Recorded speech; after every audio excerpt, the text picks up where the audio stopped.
এই যে কিন্তু ওই যে লাল ব্লুম তৈরি হচ্ছে, হুম।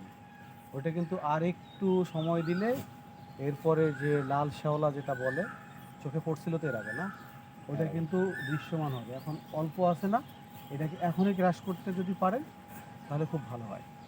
মানে এটা ক্লিয়ার হয়ে যাবে। এইটা ক্লিয়ার করতে হবে। আর যদি এটা করতে না পারেন, এটা কিন্তু সপ্তাহ 10 দিনের মধ্যে বেড়ে যাবে। বেড়ে গেলে টোটাল পুকুরে এই স্বরের মতো পড়ে যাবে, দুধের স্বরের মতো পড়ে গেলে তখন মাছের সব দিকে ব্যাঘাত ঘটবে, ব্যাঘাত ঘটবে। তো এখন আমি বলছি যে আপনি নিয়মিত কি খাবার খাওয়ান? প্রতিদিনই খাবার দেন ফিড? না, ডেইলি ফিড দিতাম। ডেইলি ফিড মানে 3 বস্তা ডেইলি দিতাম। 3 বস্তা ডেইলি দিতেন? কোনো সপ্তাহে কোনো দিন বন্ধ থাকতো? হয়তো সপ্তাহে একদিন বন্ধ হতো। বন্ধ থাকতো, ওই দিন কি করতেন, কি খাওয়াতেন? না, এই দিন আর কিছু দিতাম না। মানে পুরা এক সপ্তাহ মানে দৈনিক 3টা ফিড দিতাম। হুম। এখানে প্লেট ছিল 3টা, ওই যে এখানে একটা ছিল, ওইখানে একটা আছে, হয়েছে কি একটা ছিল, ওই যে প্লেট।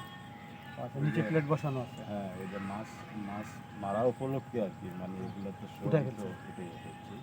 এখানে আবার আপনার অক্সিজেন মেশিন আছে, যে এয়ারেটর আছে, আচ্ছা আচ্ছা আচ্ছা। ওই দুটোই রাখছি আর কি। তো এগুলো আবার পুরোটা সেটিং করিয়া এরপরে আবার আমরা খানিক পদ্ধতি পাবো আর কি। মাছটা তখন নতুন চাচ্ছি, 1 সপ্তাহ হয়েছে। তবে আপনি যেদিন বন্ধ রাখেন খাবার, হ্যাঁ, ওই দিন পূর্ণাঙ্গ বন্ধ না রেখে ওই দিন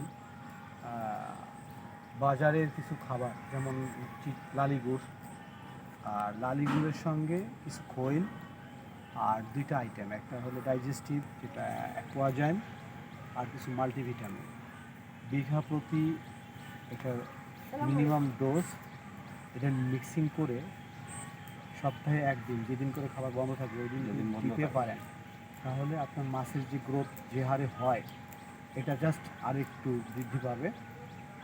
যদি মাছের তলদেশে খাবার অংশবিশেষ থাকে, সেটাও খেয়ে ফেলবে, অবশিষ্ট বা ওয়েস্টেজ হবে না।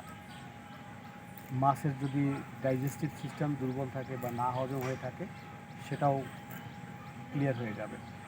যদি সুযোগ থাকে এটা করবেন, আমি রবিন স্যারকে বলবো, না, ওটা অবশ্যই আপনাকে এটা তো লিখে দিবে, হ্যাঁ।